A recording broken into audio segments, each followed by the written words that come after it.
Assalamualaikum warahmatullahi wabarakatuh. Abang Poncang Cinyak Babe. Perkenalin dulu nih, ya ada pepatah mengatakan tak kenal maka tak sayang. Tak sayang maka tak cinta, tak cinta maka tak gendong kemana-mana. Bercanda sedikit, ya. Aneh Bang Kubil aja. Banyak cerita yang bakal kita denger dari sahabat-sahabat aneh. Ada Bang Maulana Firdaus, ada Bang Edi Oglek. Proses kreatif dari perjalanan waktu Sanggar Oplet Robet yang begitu banyak cerita yang ya kalau boleh dikata berliku-liku dan berlika-liku. Ya salah. Udah gak berpanjang kalam, langsung aja ya. Ane minta ente semua bisa dengerin cerita dari Bang Maulana Firdaus, apa dan bagaimana tuh Sanggar Oplet Robet bisa seperti sekarang, kemarin dan hari ini, bahkan berikutnya seperti apa. Silakan Bang Mul deh, ente cerita deh, enak-enak ente aja deh, gimana deh. Oke, makasih Bang Kubil alias Muhammad Ramdhani. Saya kenal akrab banget, teman sekolah dari Jampiik. Assalamualaikum warahmatullahi wabarakatuh. Saya Maulana Firdaus. Yang Maulana itu pelindung, Firdaus itu surga. Jadi kalau mau masuk ke surga, rajin-rajin lindungin saya. Cuma sekedar canda pembuka.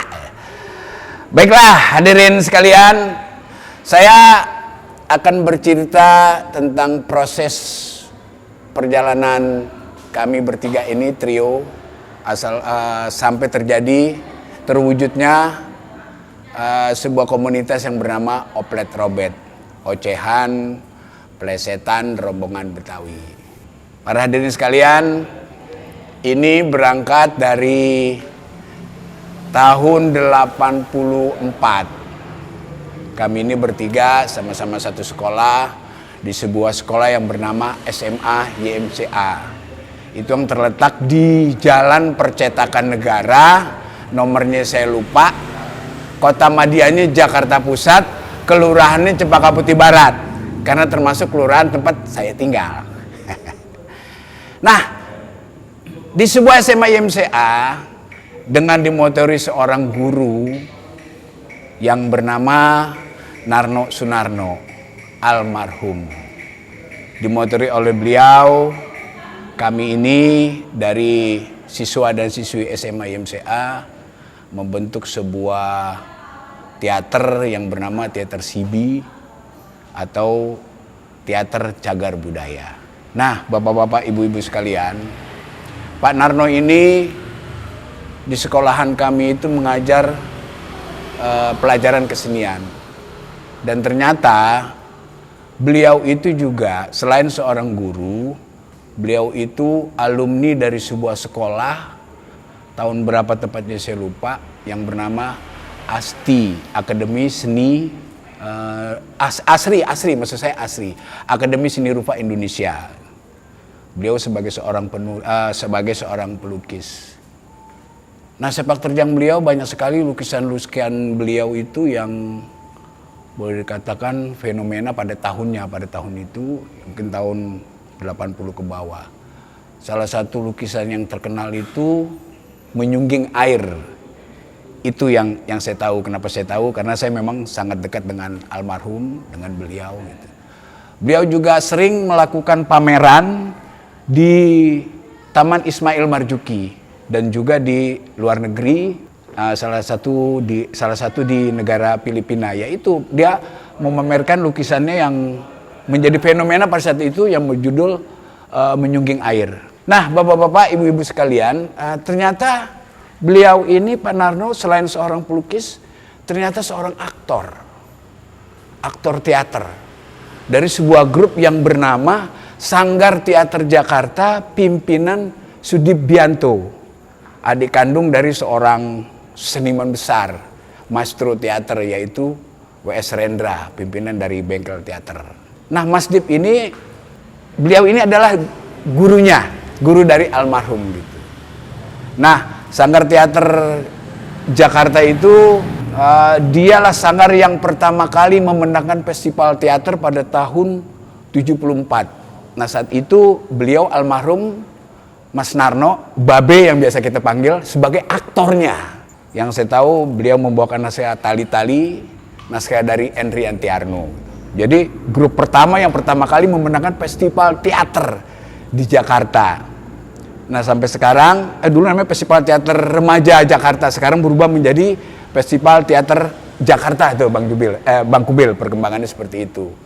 Terus berkembang sebuah teater yang tidak pernah berhenti melakukan festival, baru tahun ini terhenti karena ya ada wabah dunia, yaitu wabah COVID-19. Dihentikan, yang seharusnya Festival Teater Jakarta itu tidak dihentikan karena mempunyai sejarah historis yang sangat penting, sebuah festival teater yang paling tertua di dunia, yang saat ini harusnya bergenap umur 49 tahun. Dan tidak ada festival dimanapun di dunia yang melakukan secara regulasi tanpa putus. Nah, di situ. Nah, berangkat dari situ, almarhum Pak Narno membentuk teater Sibi. Kami mengikuti festival teater pada tahun 84 ya Bang Kubil ya, kalau nggak salah tuh, tahun 84. Saya ingat banget, pertama kali saya masih seragam SMA kelas 1 membawakan naskah yang pertama itu judulnya Suku Naga. Sebuah naskah yang sangat luar biasa, karya dari seorang dramawan besar W.S. Rendra tahun 84. Terus kemudian kita lagi membawakan sebuah naskah Lisistrata karya dari Aristopanes yang diterjemahkan oleh W.S. Rendra juga. Terus kemudian kami membawakan naskah dengan judul Jakatarub, seorang penulis dari Surabaya yang bernama Akudiat. Kemudian naskah Rumah Kertas, kemudian naskah Umang-Umang karya dari almarhum Senur. Nah, proses kami itu ya alhamdulillah kami sering mewakili Jakarta Timur untuk babak final, karena memang kebetulan grup kami itu di Jakarta Timur, walaupun sebagian besar dari pemainnya itu anak-anak sekolah SMA IMCA berdomisili di Jakarta Pusat. Nah, kami sering mewakili dari Jakarta Timur untuk tingkat provinsi. Itu sering diadakan di tim gitu loh. Nah, terus berkembang sampai akhirnya tahun 87 teman-teman punya kesepakatan bahwa kita tidak ingin mengikuti festival teater remaja pada saat itu.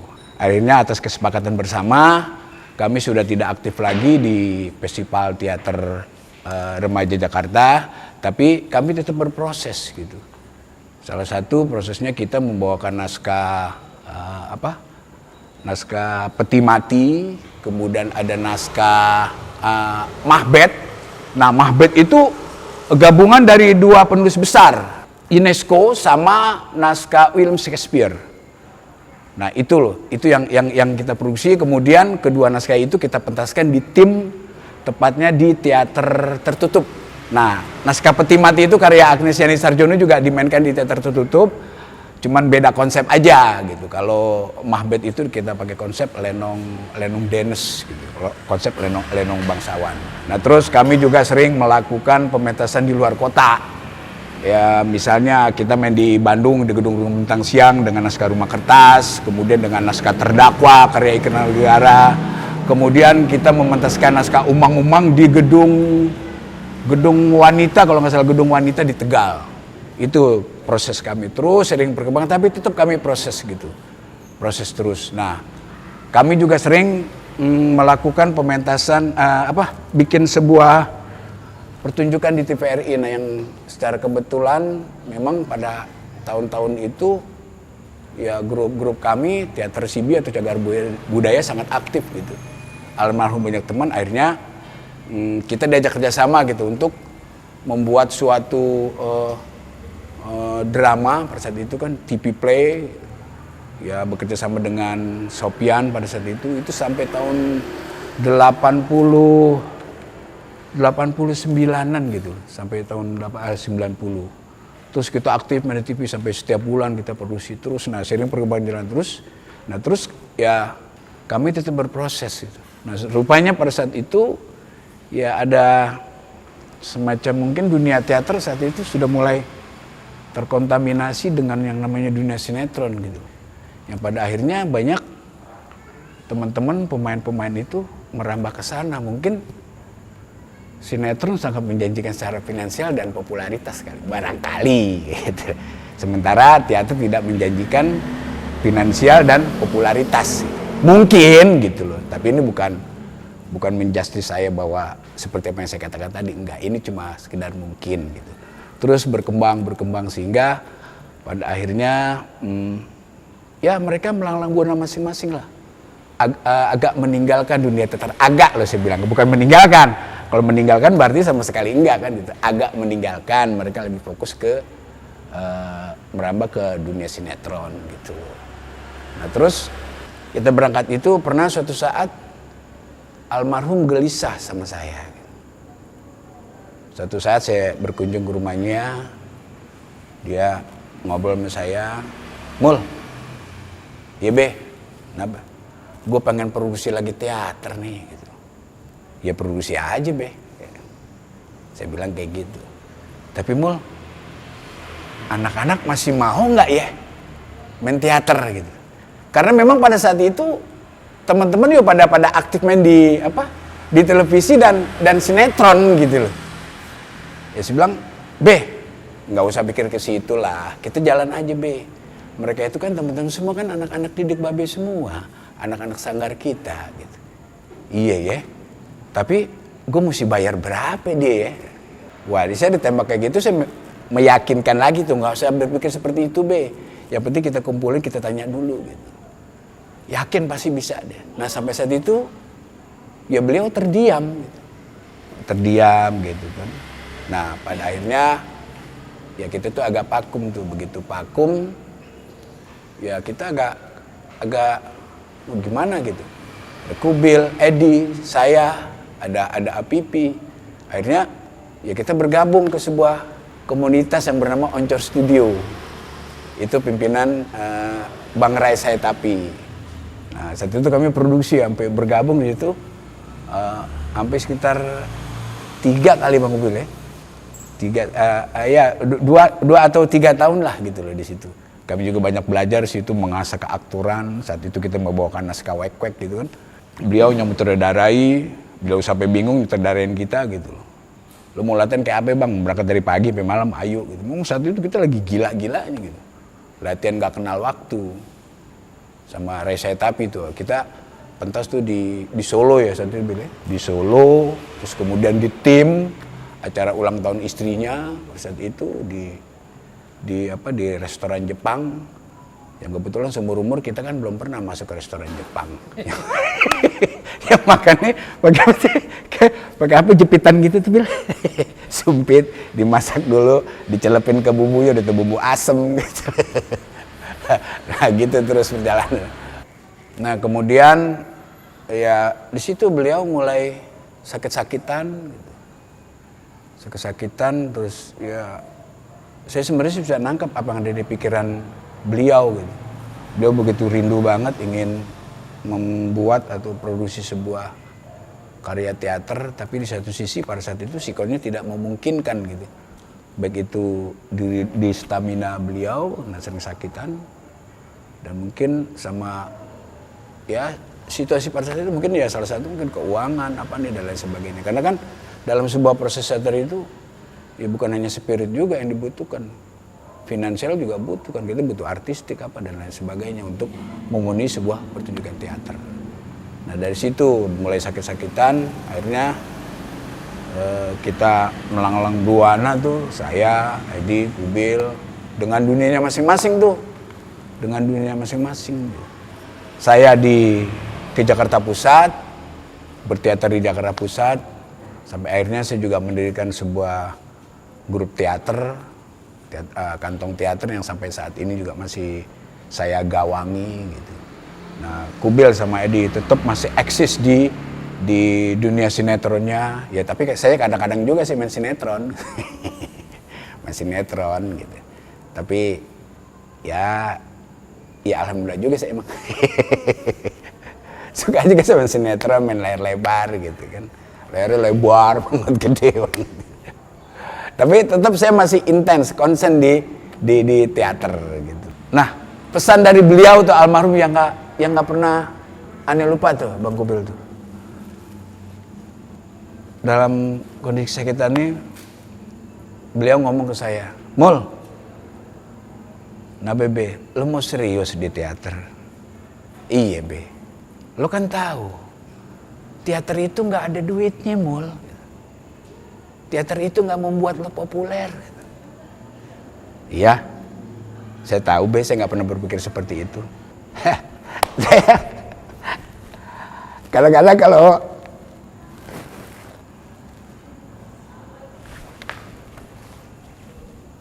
saya terkenang kadang-kadang kalau ingat pesan-pesan beliau tuh. Setelah beliau mengatakan seperti itu, "Oke Mo, lo harus konsekuen lo. Gue dibilang sama lo kan, buat teater itu tidak menghasilkan uang, tidak membuat lo populer. Tapi saat itu saya udah menebak kata-kata itu pasti ada sesuatu yang sangat baik, pasti nggak mungkin dia mengeluarkan kata-kata itu sembarangan." Sampai dipesan, "Tapi Mo, lo berteater tuh harus serius. Harus total. Pasti nanti teater akan menghasilkan sesuatu buat lo.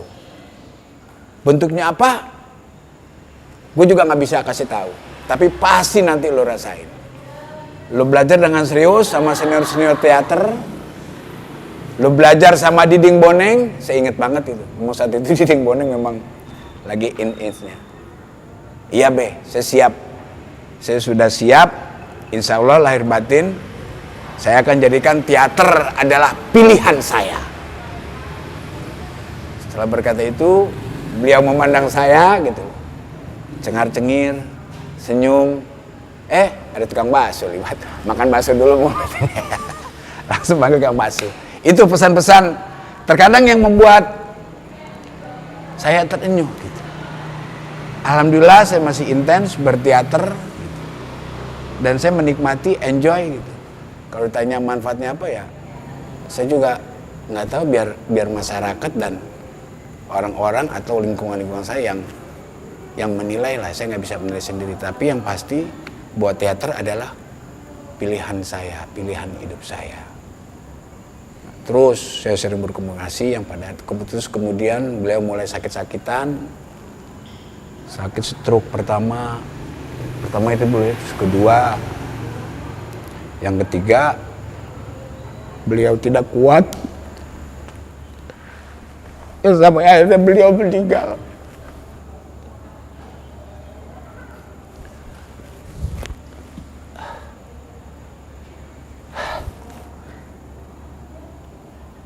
Ya, tapi kami tetap tegar gitu. Kami mengikhlaskan beliau. Kami banyak manfaat gitu ya dari ilmu-ilmu beliau yang mereka turunkan kepada kami. Banyak sekali ilmu yang bermanfaat yang beliau turunkan kepada kami. Sejak saat itu ya grup kami Teater Sibi mulai tidak aktif ya, itu ya kami terus melanglang buana. Ya udah terus, tapi kami bertiga tetap berkomunikasi gitu. Dengan jalannya masing-masing yang saya sebutkan tadi, Edi dengan sinetronnya, Kubil juga dengan sinetron dan lainnya. Tapi saya tetap intens dengan teater gitu. Ya sampai terus sampai akhirnya terbentuk tahun 2000 beliau meninggal. Kemudian ya udah kami karena seringnya berkumpul, selain kami sama Kubil sama Edi, juga teman-teman yang lain, sehingga akhirnya ya terbentuk teater ya ini bukan teater oplet robet, obrolan plesetan plesetan rombongan Betawi ya plesetan rombongan Betawi yang ya tentu saja masih dalam dunia kesenian gitu. Kami terus masih komit ya, selebihnya oplet robet ya Bang Kubil lah yang lebih tahu detail proses. Silakan Bang Kubil. Ya, begitu banyak cerita yang telah dibeberin oleh Ane, punya sahabat, punya teman yang istilahnya udah tahu jeroan masing-masing. Kisah yang sangat luar biasa. Ada beberapa hal yang Ane mau tambahin di sini. Bapak Ibu, Encang Cing Nyak Babe, Abang Pok semuanya. Kalau Babe itu almarhum ada kebiasaan yang nggak pernah dijumpai sama sutradara lain. Mungkin Maulana agak lupa kali. Jadi kalau lagi ngelatih itu ya, kadang-kadang saking enaknya dia molor. Kita latihan kayak begitu ini udah kelar, udah selesai tadi.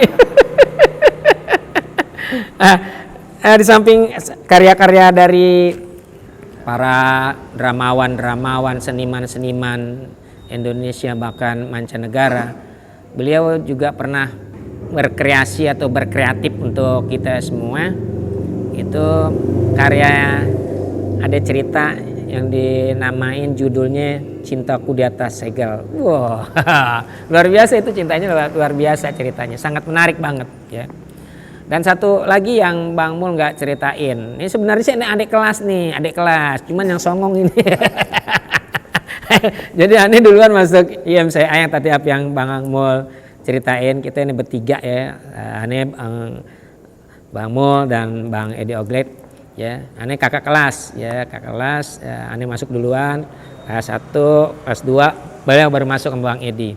Itu dari perjalanan kebersamaan di sekolah YMCA, Young Men Christian Association. Waduh, kalau kita bilang mencari cinta abadi. Ya, yayasan mencari cinta abadi. Ya cintanya kayak begini nih jadinya nih.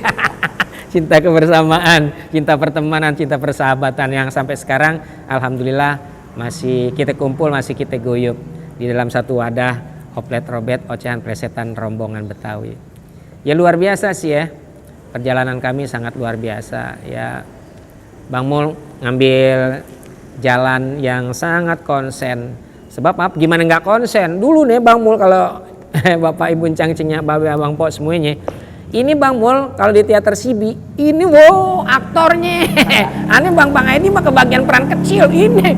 Itu teater Sibi ya, kalau nggak main, kalau bukan peran utamanya Bang Mul, bukan teater Sibi, bukan teater Sibi. Gue disiplin latihan. Kalau kita mah kebagian anak buaya doang, anak buaya doang. Tapi itulah sangat luar biasa, ya, sangat luar biasa ketika ngambil jalan kebersamaan yang pada akhirnya bukannya ya mohon maaf bukannya saya dengan Bang Edi ngelacur, enggak juga, cuman mencari ruang, mencari peluang gitu loh. Ya Bang Mul lebih konsen ke itu. Sampai satu saat juga kadang-kadang kan kalau habis casting kemana-mana, habis casting sono kemana, yang diinget ini sahabat Mul. Kadang-kadang sampai kalau lagi makan, mohon maaf kita berduit bareng-bareng sama dia, bila ada duit gak ada, pulang ada ongkos gak ada, masih ada, yaudah kita makan dulu yuk, makan lagi enak-enak, kita makan enak-enak nih, Maulana makan gak ya?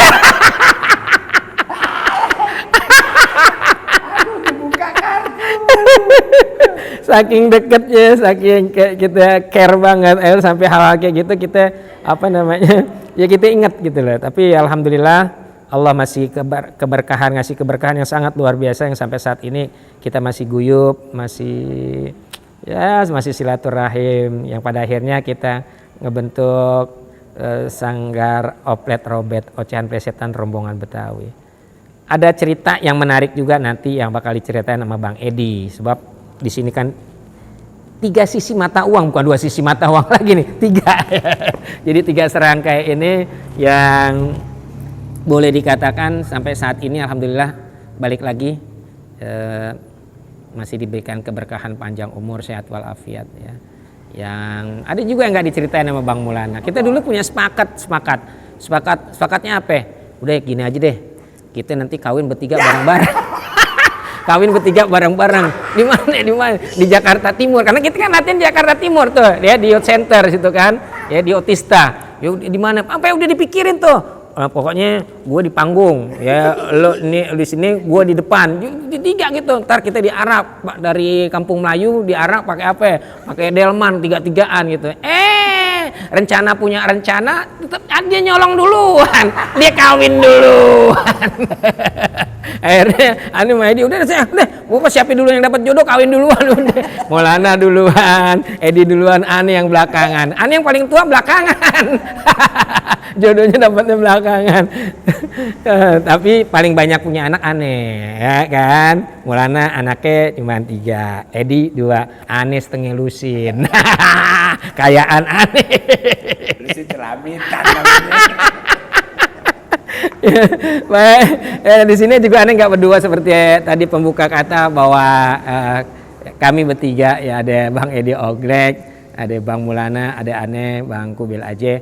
Ya nggak elok juga nih, ya kan, nggak asik juga kalau Bang Edi juga nggak ceritain tuh ya gimana asal muasalnya persahabatan sampai lahirnya ya sebuah karya, sampai lahirnya bukan karya lagi, sebuah persahabatan yang membentuk suatu kebersamaan yang tanpa meninggalkan akarnya ya, teater cagar budaya Condet yang udah ditinggalin sama almarhum, mudah-mudahan beliau husnul khotimah.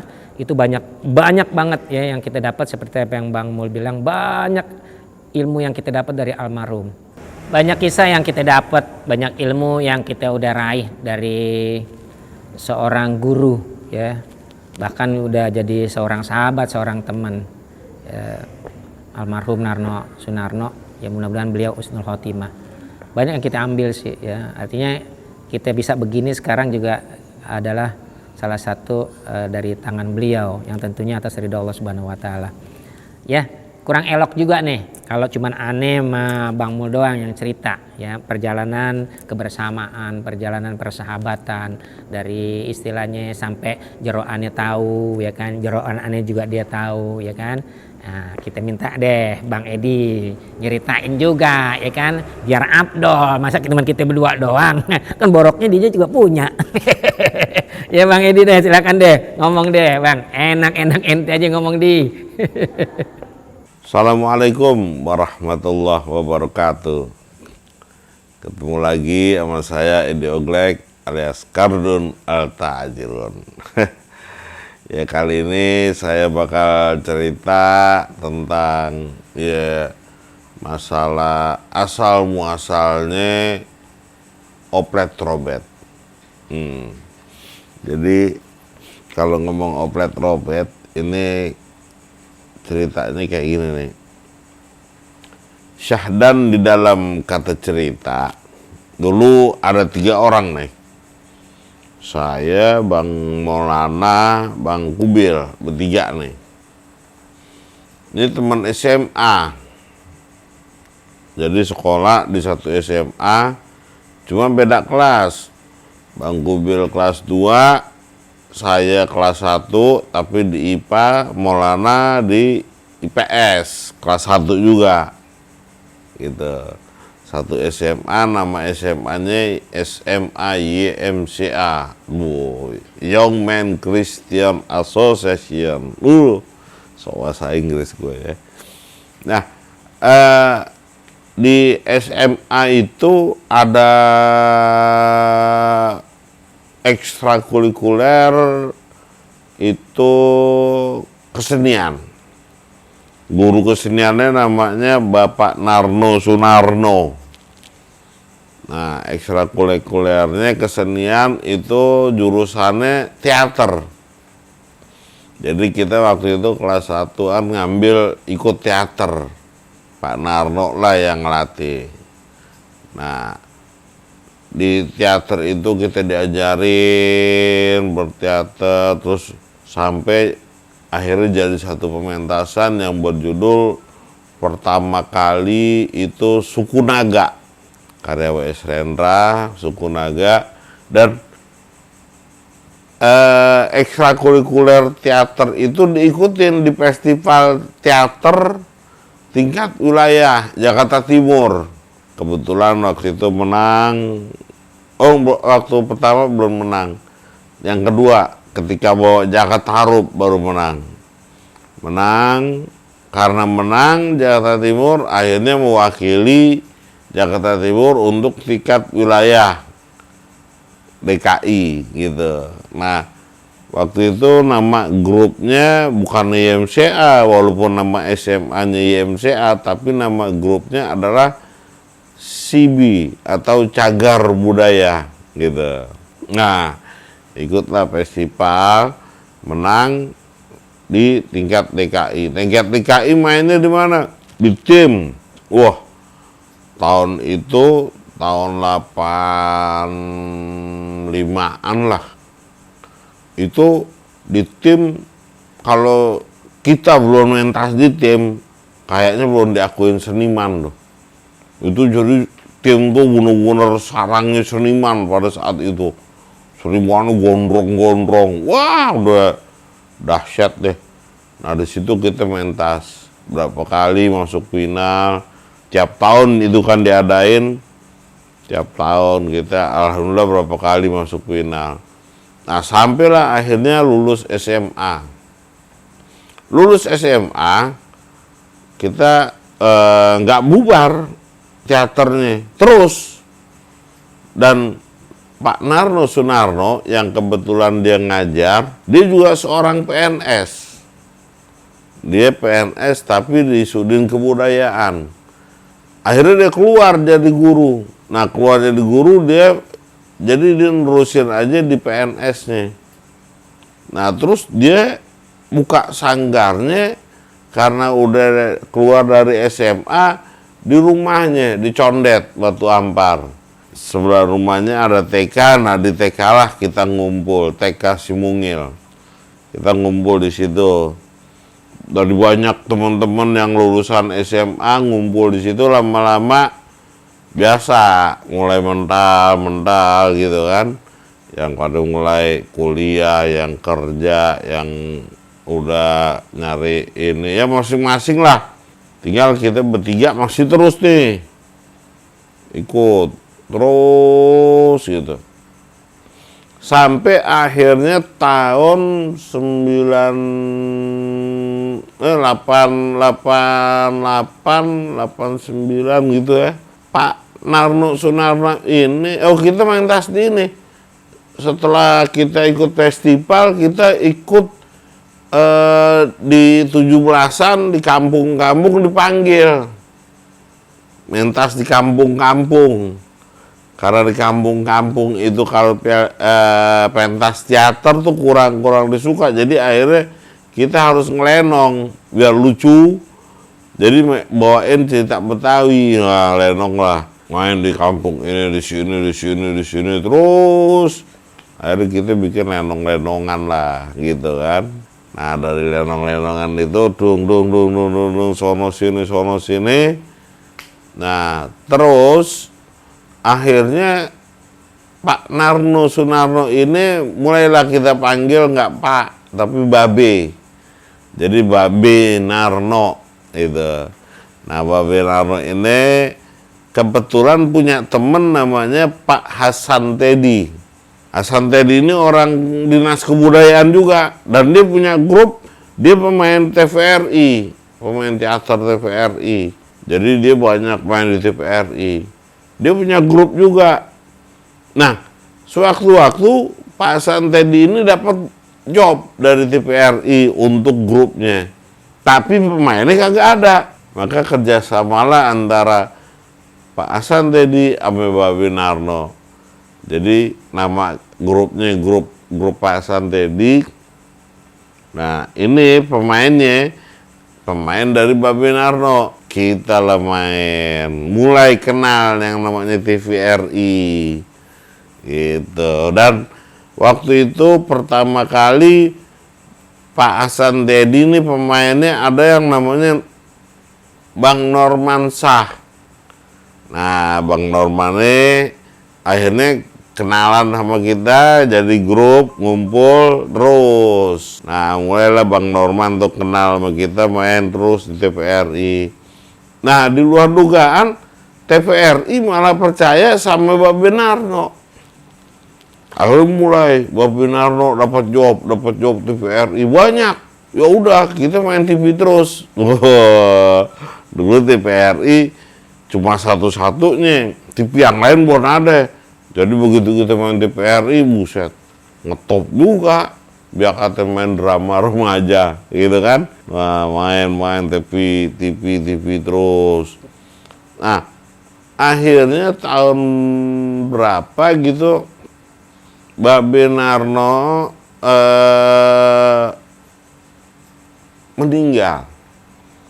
nggak ada umur dia meninggal, barulah kita akhirnya mulai terpecah belah pada mental sana mental sini gitu kan. Udah nggak ngumpul-ngumpul lagi. Nah ngumpul lagi ketika kita di Oncor Studio. Oncor Studio waktu itu pimpinan Rai Setapi. Nah jadi Oncor Studio membuat pementasan, dicarilah pemain. Pemain ini ngumpul. Saya, Bang Kubil, Bang Maulana, Bang Apipi berempat. Di situ ketemu Bang Mamat Nurjaman gitu kan. Wah, udah. Terus ngumpul lagi, teman-teman lama pada ngumpul. Habis pementasan waktu itu judulnya Wek-Wek. Bubar lagi. Akhirnya kita bingung lagi ngumpul di mana lagi. Sementara ketika waktu zaman Babe Narno, ini teman-teman udah banyak yang gabung nih. Karena kan kita main di TV hampir rutin. Jadi pemainnya banyak. Kita gabung sama dari teater Jakarta Timur. Itu kita banyak gabung teman-teman ya Bang. Kayak Bang Ucup, Bang Opi, Bang Gois. Terus Pok Rini, S Bonbon. Bang Nur Solihin, Bang Heri Ranyan, Bang Bonte, banyak yang gabung, Bang Apipi gitu. Wah mulai itu main TVRI, waktu main TVRI. Nah tapi ketika main di Rai Setapi cuma satu kali, akhirnya satu naskah. Tapi kita mentas di beberapa tempat, akhirnya setelah mentas itu bubar lagi, bingung lagi nyari tempat kumpulan. Nah akhirnya sewaktu-waktu ketemulah namanya Pak Damsik. Pak Damsik ini seorang kaya. Dia orang kaya, dia pengusaha, dia nggak ngerti kesenian, tapi dia demen sama kesenian, sama orang-orang seni. Dikumpulin lah orang-orang kesenian, kita dikumpulin. Kalau ngumpul tuh kita di Sukabumi. Pak Damsik ini ngumpulin kita di sana, ntar ada Bang Yanto Tampan, ada siapa lagi ya, rame lah di situ dikumpulin. Dia ngumpulin cuma buat lucu-lucu aja, tapi akhirnya pada suatu waktu kita lagi ngumpul di Sukabumi, dia bilang, udahlah lu bikin grup gitu. Grup apa namanya gitu kan. Ada Bang Ujang Ronda, ada juga. Iya, waktu itu Bang Ujang Ronda udah dia bergabung di Pak Damsik duluan. Nah, akhirnya kita ngumpul, bikinlah grup. Itu tercetuslah nama Oplet. Nah, di situ keluarlah bikin grup namanya Oplet. Nah, saya masih ingat Bang Ujang, tambahin Robet. Apaan Robet, Jang? Robet tuh rombongan Betawi loh. Jadi Oplet, Robet, ocehan, plesetan, rombongan Betawi. Disetujuin semua langsung gitu. Dan semua setuju. Bang Opi setuju, Bang Yanto, Bang Ajir. Bang Ajir juga ada tuh. Iya, Bang Ajir. Terus siapa? Boy banyak dah. Pada setuju, jadilah nama grup Oplet Robet. Akhirnya dikasih kantor sama Pak Damsik di daerah Blok M. Tapi bentaran kita berkabur lagi. Kenapa? Kagak ada yang bisa ngantor. Nggak ada yang ngerti di kantor mau ngapain. Akhirnya bubar juga, padahal kantornya keren. Jalan Raya Blok M, deket jalan apa gitu. Nggak kepake akhirnya. Udah, akhirnya dari situ mulailah kita ada pementasan sana sini, tapi secara individu masing-masing bergerak, masing-masing berkesenian terus. Yang ini bikin pementasan sini, yang ini, yang ini. Ada yang masih terus jadi pemain teater, pemain sinetron, ada yang ini, macam-macam lah masing-masing kesibukannya. Nah akhirnya pada tahun berapa lupa saya, Pak Damsik meninggal juga. Bingung lagi kita ngumpul. Nah, ngumpullah akhirnya di Bang Norman. Kebetulan Bang Norman sah, dia diangkat jadi lurah. Nah, lurahnya Lurah Pinang Ranti. Nah, jadi di Lurah Pinang Ranti dia jadi lurah. Akhirnya dia bilang, kalau dia pulang kerja kan jam 4, jam 5 tuh dia pulang. Dia bilang, teman-teman kalau mau ngumpul di sini aja gitu, di kantornya. Jadi setiap pulang kerja, habis ngantor, ngumpul sini gitu.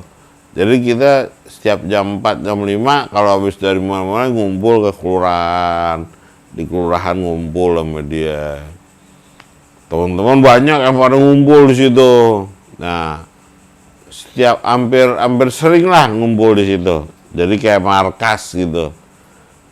Nah, akhirnya pada sewaktu-waktu itu di kelurahan sering banget ada keributan. Keributannya masalah apa? Masalah tempat sampah. Itu yang di Asem Nirbaya tuh. Jadi tempat pembuangan sampah, pemulung-pemulung pada berebut tempat, berantem. Akhirnya panggil lurah pusing kan Pak Norman. Akhirnya Pak Norman bilang gini, di tempat sampah daripada bingung-bingung direbutin pemulung, kita bikin sanggar yuk, kecilan. Ayo. Nah, mulailah kita bikin agak kecil-kecil gitu. Terus kita bikin dah jadi. Nah, mulai jadi setiap kita ini ada pementasan, ada job lah gitu, di sana di sini kita kumpulin dikit, nambah. Akhirnya jadilah Sanggar Oplet Robet yang sekarang nih, yang di Asem Nirbaya. Alhamdulillah jadinya bisa gede gitu kan. Ya itu juga ya dari ngumpulin ini gitu. Dan itu memang butuh waktu berapa lama. Dan tahun 2010 itu akhirnya sanggar itu diresmiin sama Pak Camat. Pak Camat meresmikan dan akhirnya menyerahkan ke Oplet Robet. Waktu itu kita secara aklamasi membentuk pengurus Oplet Robet, ketuanya memang Bang Kubil. Bang Kubil dipercaya untuk jadi ketua, nah dialah yang diserahin. Akhirnya mulailah dari saat itu kita mulai benar rapiin. Dan ya sampai sekarang, alhamdulillah. Dan kalau masalah anggota banyak, biasalah keluar masuk gitu kan. Banyak teman-teman yang ada yang masuk sini, ada yang masuk dari sini, entah keluar lagi, entar ini gitu. Tapi ya itulah namanya berkembang, ya Kak. Tapi yang penting kita punya satu tujuan bahwa Oplet Robet di sini, sanggarnya apalagi ini kepengen melestarikan budaya Betawi dan tempatnya ini kalau bisa dimanfaatin supaya bisa ya benar-benar buat berkesenian, jangan dibuat yang macam-macam. Itu aja ya. Yuk, saya cuma tahunya cuma segitu doang. Dan ya itulah cerita dari saya. Mungkin dari yang lain ada yang berbeda, silakan aja. Oke? Yuk, makasih ya. Wassalamualaikum warahmatullahi wabarakatuh. Makasih Bang Edi, ya udah cerita begitu panjang lebar sama dengan lega. Luas samudra. Ya, memang kalau bicara komunitas, bicara kebersamaan pasti adalah ya fluktuatif itu tinggi banget bahasa gue. Fluktuatif artinya pergaulan itu pasti ada ya suka nyentuh perasaan juga. Tapi alhamdulillah karena memang kita udah lama kita bergaul, kita bercengkrama satu sama lain yang pada akhirnya sampai sekarang kita masih awet, masih guyup. Oplet Robet sebuah komunitas yang tidak lepas dari perjuangan seorang Bang Nurmansah. Beliau yang sangat berjasa untuk sampai saat ini akhirnya kita punya tempat ya. Yang hari ini saya duduk bersama Bang Mul, ini adalah cikal bakal dari perjuangan beliau. Kita doain mudah-mudahan beliau ditempatkan yang sebaiknya di sisi Allah Subhanahu wa taala di surga firdausnya. Amin ya rabbal alamin. Banyak juga yang berpulang ya, yang belum tersentuh cerita dari Bang Mul, dari Bang Edi. Dari perjalanan kita kebersamaan yang paling terasa ya Babe, terus ada juga orang tua asuh kita Damsik Samsul Bahri, beliau juga sangat konsen yang udah diceritain juga sama Bang Edi kulitnya gitu loh. Sangat berjasa juga sama kami ya, yang pada akhirnya juga bisa menelurkan gagasan suatu komunitas Oplet Robet itu ada di tempat beliau di daerah Sukabumi, di Salabintana, di wilayah beliau. Kesininya ya alhamdulillah ya, kita berjalan terus berseiring dan bersahabat satu demi satu orang-orang yang kita sayangi, yang kita cintai dalam kebersamaan pulang. Ada Bang ya, siapa ya, Bang Heri Ranyan ya, ada Hairul yang kemarin yang sahabat kebersamaan, yang lagi kenceng-kencengnya kita bersahabat pulang sampai beliau nggak dapat nyaksiin pagelaran di tim ya pada akhir 2019 ya, 2019.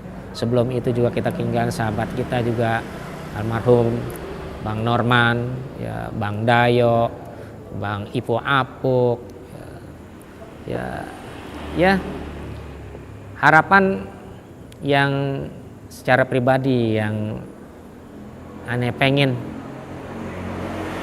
apa yang jadi cita-cita komunitas Oplet Robet ini, bagaimana Oplet Robet ini menjadi tempat ruang wadah untuk bagaimana menumbuh kembangkan seni budaya Betawi yang ada di tanah Jakarta yang tidak lepas adalah Betawi. Dan Ane secara pribadi juga berharap dari Ane punya keturunan Bang Mol, Bang Edi dan teman-teman sahabat-sahabat yang lainnya untuk bagaimana bisa menjaga marwah Betawi melalui komunitas Sanggar Oplet Robet ini. Mudah-mudahan kami bisa menjaga dan pada akhirnya bisa menurunkan kepada anak-anak kami untuk bisa menjaga marwah seni budaya Betawi melalui komunitas Sanggar Oplet Robet. Bapak Encing, Nyak Babe, Abang Pok semuanya nggak terasa ya. Cerita demi cerita yang udah kita laluin, dari mulai yang nggak enak sampai Bang Mul tadi juga sampai terisak-isak menceritakan almarhum, yang saya juga merasa terenyuh karena beliau sangat dekat banget. Karena apa? Cuma beliau satu-satunya aktor yang selalu peran utama di teater cagar budaya. Jadi beliau sangat terasa banget. Bukan saya Bang ini nggak terasa banget ya, terasa banget. Tapi Bang Mul adalah orang yang paling sangat terasa karena memang ada kedekatan yang sangat luar biasa, chemistry yang sangat luar biasa dengan almarhum. Ya, kepada almarhum yang Ane sebutin satu persatu tadi maupun yang tidak Ane sebutin satu persatu yang pernah bergabung dengan kami, mudah-mudahan sekali lagi kita doakan bersama-sama ya, dijadikan kuburnya taman daripada taman-taman surga, riyadah min riyadil jannah, ditempatkan di surga firdaus Allah Subhanahu wa taala. Dan sekali lagi kami berharap mudah-mudahan Sanggar Oplet ini menjadi marwah untuk seni budaya Betawi ke depan melalui turunan kami, tonggak estafet kami. Insya Allah semuanya berjalan seperti apa yang kami harapkan, dan minta redonya, minta ikhlasnya kepada semua abang poncang cing babe untuk tetap jangan kemana-mana di channel YouTube Oplet Robet TV. Kalau enggak ente tonton berarti ente bahlul. Terima kasih kebersamaannya. Mohon maaf atas segala kehilapan dan kekurangannya. Billahi taufik wal hidayah. Assalamualaikum warahmatullahi wabarakatuh. Thank you Bang Mol, Bang Edi. Sampai ketemu lagi.